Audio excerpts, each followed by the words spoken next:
आइए हम 60 सेकंड की प्रार्थना के बाद परमेश्वर की सुबह। तो आइए हम वचन की प्रार्थना करते हैं। मेरे और मृत्यु के बीच में केवल 10 कदम उम्र का ही अंतर है। 1 शमूएल 20:3।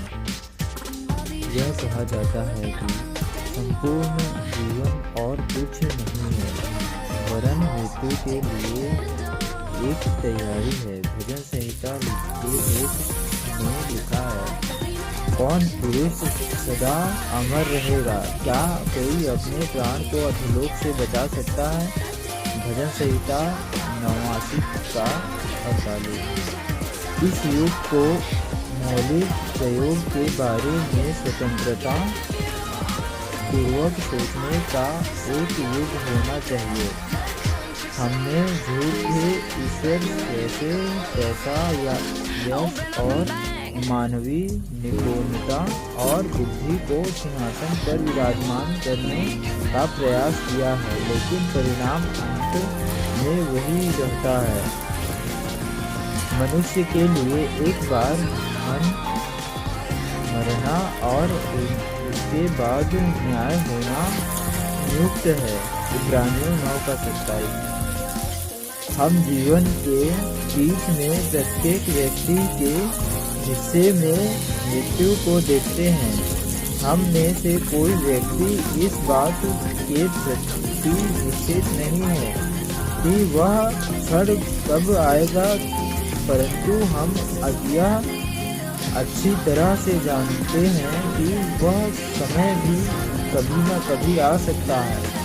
किसी व्यक्ति ने यह कहा है, जीवन के बारे में केवल एक ही निश्चित बात है। आजकल कोई व्यक्ति मृत्यु के सिवाय प्रत्येक चीज से बच सकता है। प्रतिवर्ष हजारों अमीर लोग अपने मोटरसाइकिल में थोड़ा यह सोचते हुए बैठते हैं कि यह उनके लिए इस पर उनकी आखिरी सवारी है।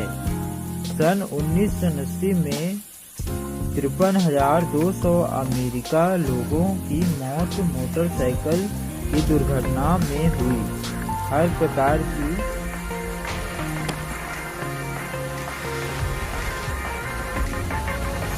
सुरक्षा के बावजूद दूसरे 4,69,000 लोग घर पर ही अन्य दुर्घटनाओं में मौत के शिकार हुए। विज्ञान के आधुनिक युद्ध के कारण हमें कुछ दिनों का या समय का अतिरिक्त जीवन प्राप्त हो सकता है, परंतु मृत्यु अभी भी मार्ग के अंत में खड़ी है। जीवन में हृदय रोगों का हमारे अनेक नागरिकों के लिए ठीक किया जा सकता है। कैंसर की पीड़ा का दबाव हजारों लोगों के शरीर में बना हुआ रहता है। उच्च रक्तचाप, एड्स, नमोनिया जैसी बीमारियों को चिकित्सक अन्वेष्ट से प्राप्त औषधियों के द्वारा नियंत्रण में रखा जा सकता है। सन 1900 के बाद से हमारे जीवन की अवधि बढ़ गई है, पर फिर भी से जब परमेश्वर का वचन जो भी कहता है वह सर्वश्रेष्ठ है, क्योंकि हमारा परमेश्वर ही सर्वश्रेष्ठ है।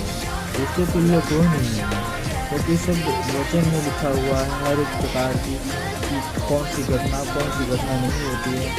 आइए हम सब प्रार्थना करते हैं आपका कि परमेश्वर ने हमें आपकी सुबह दिखाई। Hallelujah, hallelujah. धन्यवाद मेरे पिता परमेश्वर। खुदा आप महान है मेरे प्रभु जी की। आज तक हमने संभाले रखना है मेरे पिता, वैसे आगे हमारे सभी बातों में संभाले रखना है मेरे पिता। हर एक भाई बहन के लिए प्रार्थना करते हैं, हर एक बच्चे से लेकर मेरे पिता परमेश्वर की जो भी वीडियो को देखते हैं मेरे पिता परमेश्वर, उनके प्रभु आप आशीष दें मेरे पिता परमेश्वर। आपको